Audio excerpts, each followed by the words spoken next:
ఏమమ్మా ఈ పొలం నాది, ఈ చెట్టు కూడా నాది, కత్తి కూడా నాదే, నీకేమి నొప్పి? చెట్టుని కొట్టకూడదు రామయ్య. నువ్వు ఈ చెట్టు నీళ్ళలోనే కదా నిలబడినావు. దీన్ని కొడితే మళ్ళీ నువ్వు ఎక్కడ నిల్చుంటావు?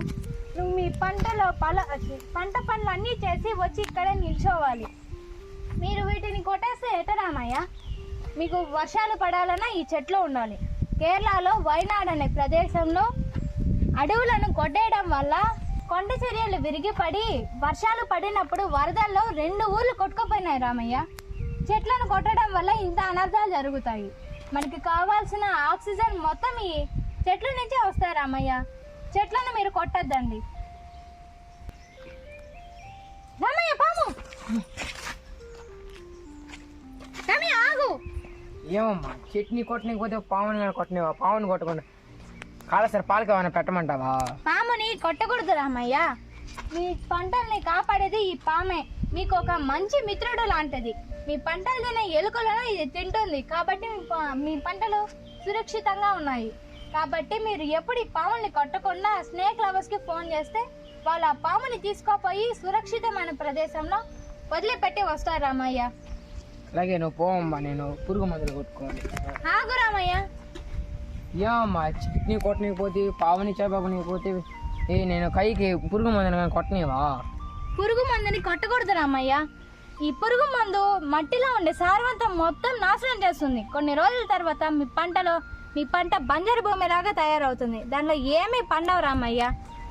ఈ పురుగు మందులు ఎర్రలను అన్నిటినీ చంపేస్తాయి. దానివల్ల నేల కాలుష్యం, గాలి కాలుష్యం, నీటి కాలుష్యం మొత్తం ఈ పురుగు మందు వల్లే. కాబట్టి పురుగు మందుని వాడొద్దండి. పురుగు మందు బదులు సహజ ఎరువులు వాడండి రామయ్య. అలాగేనమ్మా, ఇంకా మీద చెట్లు నరకను, పాముల్ని చంపను, పురుగు మందులు వాడనమ్మా. అలాగే రామయ్య.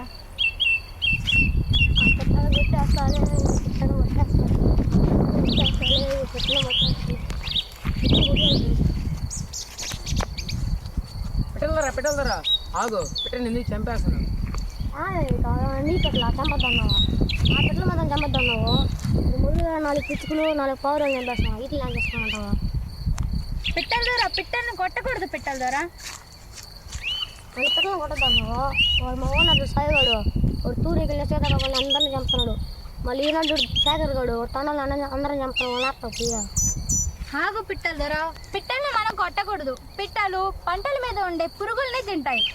అవి పురుగుల్ని తినడం వల్ల రైతులకు అవి ఎంతో సహాయం చేసినట్టు అవుతాయి. పక్షుల్ని కొట్టకూడదు. పిట్టల ద్వారా వాటిని మనం కాపాడాలి. వాటి ద్వారా ప్రకృతికి ఎంతో మేలు చేసినట్టు అవుతుంది. జీవ వైవిధ్యాన్ని కాపాడవచ్చు. ఇంకెప్పుడు పిట్టల్ని కొట్టద్దండి. పిట్టల్ని కొట్టద్దండి, వాటిని కాపాడండి. మీ చుట్టుపక్కల వాళ్ళకి కూడా చెప్పు పిట్టల ద్వారా పిట్టల్ని ఇంకెప్పుడు కొట్టద్దని చెప్తాను. సరేనమ్మా, ఇంకెప్పుడు పిట్టలను పెంచుకుంటాను కానీ కొట్టను. మా స్నేహితులు కూడా చెప్తాను ఇంకెప్పుడు పిట్టలను కొట్టద్దని. అలాగే పిట్టల ద్వారా ఇట్లా ప్లాస్టిక్ చెత్త అంతా ఎక్కువైపోయింది. కాల్చి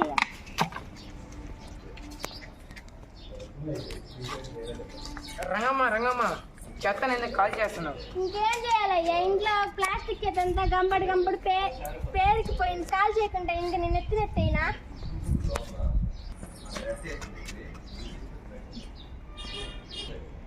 ప్లాస్టిక్ని కాల్చకూడదు రంగమ్మ. ప్లాస్టిక్ కాల్చడం వల్ల వచ్చే విషవాయువులు క్యాన్సర్కి దారితీస్తాయి. కాబట్టి ప్లాస్టిక్ని కాల్చకండి. ఏం చేస్తారంటే తడి చెత్తగాను పొడి చెత్తగాను మార్చుకోండి. తడి చెత్తను రైతులకు ఇస్తే వాళ్ళు దాన్ని ఎరువుగా మార్చుకొని మళ్ళీ దాన్ని ఉపయోగించుకుంటారు. పొడి చెత్తను గవర్నమెంట్కి ఇస్తే వాళ్ళు వాటి పని చూసుకుంటారు. అందుకని ఇలా ఎప్పుడు ప్లాస్టిక్ని కాల్చొద్దండి రంగమ్మ. సరే అమ్మా, ఇంకెప్పుడు ప్లాస్టిక్ కాల్చను. ప్లాస్టిక్ వాడినమ్మా. మా చుట్టుపక్కల వాళ్ళకి అని చెప్తాను ప్లాస్టిక్ వాడొద్దని. సరే రంగమ్మ. ఇప్పుడు మీ అందరికీ జీవ వైవిధ్య ప్రేమికురాలైన మా స్నేహితురాలని పరిచయం చేస్తాను పదండి.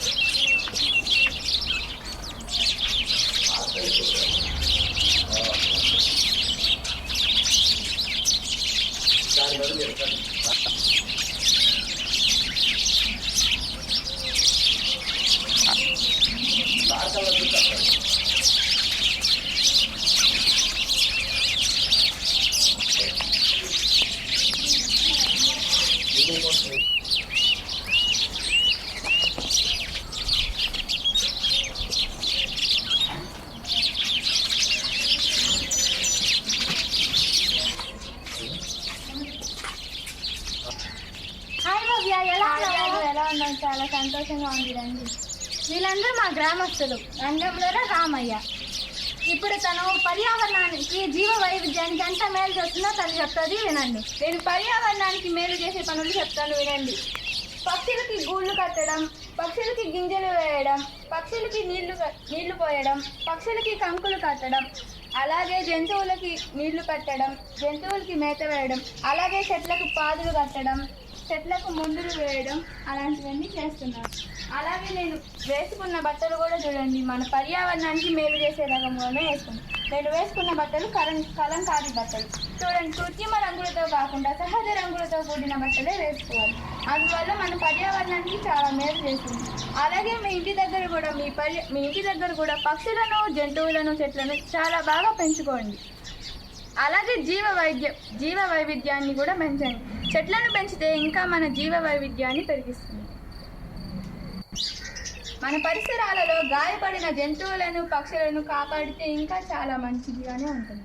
మీరు చెప్పింది మాకు బాగా అర్థమైంది. మనం కూడా చెట్లు నాటుదాం. వెళ్ళి పదండి, వెళ్ళి చెట్లు నాటుదాం. నాటితే చాలా మంచిది. మీ దగ్గర ప్రదేశాలలో ఖాళీగా ఉంటే ఇలాగా చెట్లు నాటండి. పచ్చని చెట్లు ప్రగతికి మెట్లు. నీ వల్ల చెట్ల గురించి లాభాలు తెలుసుకున్నామమ్మా. మేము కానీ ఇంకా చెట్లు నాటడం మొదలు పెడతాం. ఈ రోజు నుంచి చెట్లు నాటుతాం.